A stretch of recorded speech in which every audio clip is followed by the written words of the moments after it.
आपको जय श्री माता जी। आज मैं आपको अपने सहयोग में आने के बाद मुझे क्या अनुभव हुआ वो मैं आपको बताने जा रही हूँ।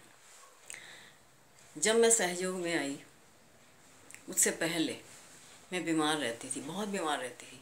मेरे को माइग्रेन था और बहुत तेज़ दर्द होता था मेरे सर में, यानी यहाँ तक कि मुझे डॉक्टर को भी घर ही बुलाना पड़ता था। मेरी हिम्मत नहीं होती थी कि मैं वहाँ पे जाऊँ। तो घर में आते ही डॉक्टर दवाई देता था और उस रात को फिर नींद नहीं आती थी मेरे को, 2-2 गोली में खा के सोती थी। बस मुझे ऐसा लगता था कि फिर भी नींद मुझसे दूर थी।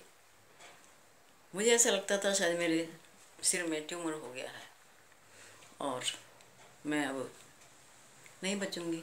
फिर मैंने सोचा कि मैं इतनी पूजा पाठ भी करती हूँ, सुबह रोज़ मंदिर जाती हूँ और यहाँ पे ईश्वर की पूजा करती हूँ, फिर भी मतलब मैं ठीक नहीं हो रही। दिन पे दिन मेरी हालत बिगड़ती जा रही है, कुछ समझ में नहीं आ रहा था। उसके बाद क्या हुआ कि वो कहते हैं ना कि जिसको बचाने वाला ईश्वर होता है उसको रास्ता दिखाई देता है। मेरी लड़की की फ्रेंड अगले दिन घर में आई और वो सहयोग सेंटर जाती थी। उसने कहा कि आंटी आप सहयोग के सेंटर में जाइए, वहाँ पर होता है। ठीक है बेटे, मैं सब कुछ कर लिया, मैं वहाँ भी जाकर देखूँगी। अगले दिन मैं अपने पति के साथ सहयोग के सेंटर गई और वहाँ पर मैंने आत्म साक्षात्कार लेने के लिए श्री माता जी के सामने मैं गई। तो श्री माता जी की फ़ोटो को जब मैंने देखा तो मुझे ऐसा लगा कि जैसे माँ मुझे कह रही है कि बेटा चिंता मत कर, सब ठीक होगा। और मुझे वहाँ पर आत्म साक्षात्कार दिया गया। जब आत्म साक्षात्कार दिया तो मुझे ठंडा महसूस हुआ, सिर पे भी हाथों पे भी, जो मुझे कभी महसूस नहीं हुआ। जो मुझे मतलब मैं वहाँ जाती थी मंदिर तभी मुझे महसूस नहीं होता था। पल दो पल की शांति मिलती थी लेकिन महसूस नहीं होता था। लेकिन वहाँ बैठ के मुझे बहुत अच्छा लगा, मेरी आंखों में आंसू आ गए। और जैसे जैसे उन्होंने बताया कि भाई ऐसे करना है ऐसे, तो मैं ठीक है, मैं घर चली गई।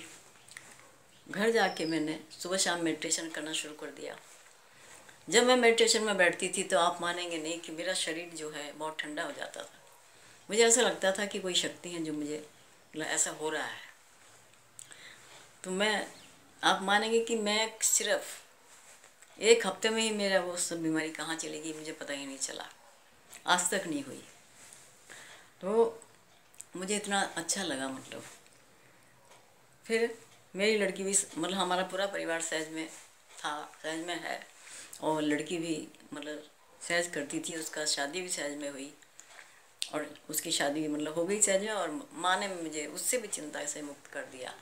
मुझे बहुत अच्छा लग रहा था, शरीर मेरा बिल्कुल ठीक हो गया था।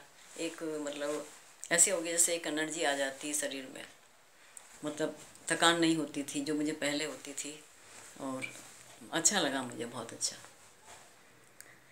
तो वही मैं आज आपसे कहना चाहती हूँ, जो नए लोग हैं, कि कृपा करके आप सहयोग में आइए और आत्म साक्षात्कार लीजिए और सुखी से अपना जीवन व्यतीत करिए। क्योंकि मैं भी आज 21 साल हो गए अपना जीवन सुख और शांति से बिता रही हूँ। और क्योंकि आप जानते हैं कि आत्म साक्षात्कार के बिना बिना कुंडली जागृत हुए हमारा आत्मा से परमात्मा से मिलन नहीं हो सकता। इसलिए कृपा करके आप आत्म साक्षात्कार लीजिए और सहज करिए। आपसे यही प्रार्थना है, आपका जीवन भी हमारे के जैसे सुखमय होगा। क्योंकि देखिए, गुरु तो बहुत हैं, लोग बनाते भी हैं, लेकिन वो गुरु जो है वो आपके और हमारे जैसे ही हैं। उनको कुछ नहीं पता, वो कोई दिव्य शक्ति उनमें नहीं है और ना ही वो कुंडली जागृत कर सकते हैं। अतः आप आत्म साक्षात्कार लीजिए माँ से और बैठिए, उसमें सहज करिए और अपना जीवन सुखमय बनाइए। आपको बहुत बहुत धन्यवाद वीडियो देखने के लिए। मैंने बस यही कहना था। जय श्री माता जी।